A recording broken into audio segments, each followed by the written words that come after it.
মাশাআল্লাহ আলহামদুলিল্লাহ অনেক ভালোভাবে সবাইকে দেখালাম। আর 15 দিন পর আমার ছাদ বাগানে উঠে অনেক আনন্দ লাগলো, খুশি লাগলো। সে তো আমি আশ্চর্য হয়ে গেছি, এত এত ফুল ধরছে আমার। দেখেন অনেক অনেক ধরছে, 30-40টা। যে আমি সেপ্টেম্বর মাসে লাগাবো শীতের সবজি, বেগুন বলেন, টমেটো বলেন, মরিচ।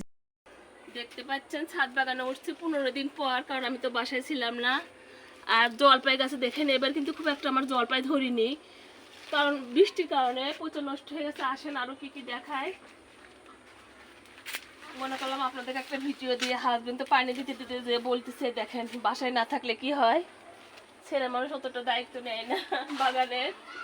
তারপরে যে গাছগুলো বেঁচে রাখছে, আর অনেক অনেক ভালো লাগলো। আর দেখেন পেঁপে গাছ দেখা আপনাদের ছেলে মেয়ে বোঝায় আসলে। এবার শুধু খালি আমার ছেলে গাছই হচ্ছে, এটা কিন্তু ছেলে ফুল পেঁপে গাছের। দেখেন করার কিচ্ছু নেই। আসেন আরো কি দেখায়। প্রত্যেকটা গাছের আপডেট দিয়ে আসেন, সুন্দর করে দেখায়। এই দেখেন আমার কামরাঙ্গা গাছে নতুন করে আবারও ফুল আসছে, মাশাআল্লাহ। দেখেন কোনো পাতা নেই, শুধু ফুল আর ফুল কামরাঙ্গা গাছে। আর ভালো করে সবাইকে আমার বাগান দেখায়, কারণ বাগানে তো অনেক অনেক পরিচর্যা করতে হবে, করার কিচ্ছু নেই। আমার বাগানে কিন্তু আম নাই, দেখেন ভালো করে দেখায়।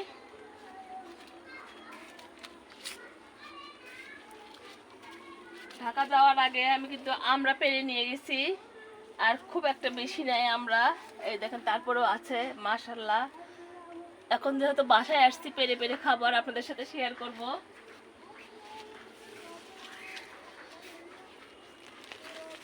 আর দেখেন নতুন করে কিন্তু আমার আবারও আসতেছে।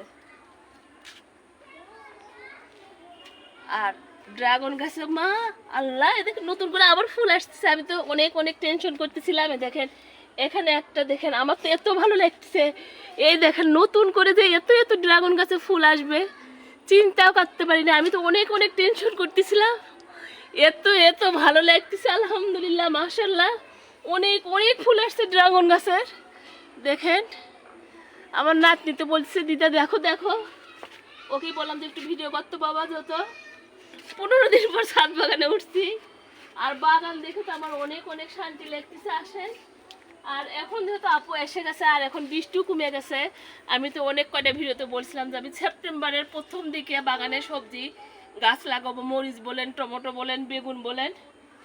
আমার হাজবেন্ড বলতেছে তোমার বেগুনগুলো দেখো যে এটা মনে হয় নষ্ট হয়ে যাবে, এই যে পোকা ধরে গেছে, এটা খাওয়া যাবে না। বুঝছেন, ছেলে মানুষ অত বুঝে না। আর যেহেতু আমি ঠিকঠাক মতো পরিচর্যা করতে পারিনি, করার কিচ্ছু নেই। দেখি তেঁতুল গাছে তেঁতুলটা আছে কি, আইতো বাবা দেখি দেখি।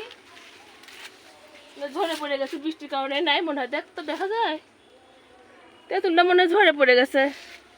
অনেক অনেক বাগানের পরিবর্তন করব আর আপনাদের সাথে শেয়ার করব ভালোভাবে। আখের গাছ দেখেন, বেদানা গাছ দেখেন, আসেন দেখায়। এই যে আঙ্গুর গাছের অবস্থা কি দেখেন। প্রত্যেকটা গাছের আমার পরিবর্তন করতে হবে। আর এই যে আমার চায়না কমলাটা দেখায়, দেখেন এই চায়না কমলা কিন্তু অনেক অনেক মিষ্টি। অনেকে জিজ্ঞেস করেন যে আপু মিষ্টি আপনার চায়না কমলা? হ্যাঁ অনেক অনেক মিষ্টি আর সুস্বাদু, সেটা সবার সাথে শেয়ার করলাম। আসেন আর একটা গাছ দেখায়। এখানে এই দেখেন গাছটাতে কত সবেদা ধরছে, অগুন্তি। এত এত ধরে থাকলে কত ভালো লাগে, দেখেন কত, দেখেন মাশাআল্লাহ। আর অনেক অনেক আনন্দ লাগে। ভালো থাকেন সবাই।